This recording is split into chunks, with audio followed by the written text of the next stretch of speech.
am so honored to be here with this amazing group of women.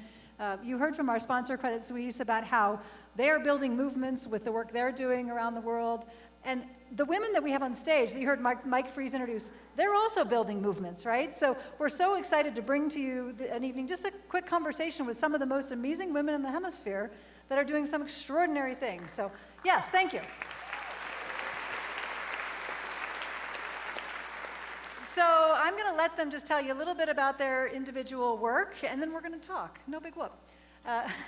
First, let's hear from Michelle Whitten. Michelle, tell us about your amazing work with the Global Down Syndrome Foundation. Yeah, well, as with most things, it was personal. I have a 16-year-old with Down syndrome, and I have a 13-year-old who's typical.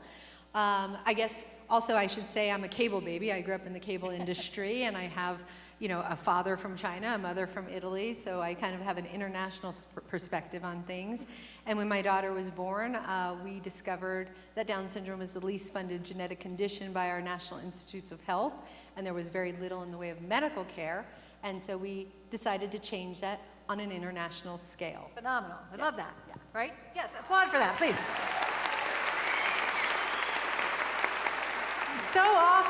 So often these works, these passion projects really do come from that individual experience. I don't know if any of you ever saw a panel that we had here years ago with 4 women Nobel Peace Prize winners.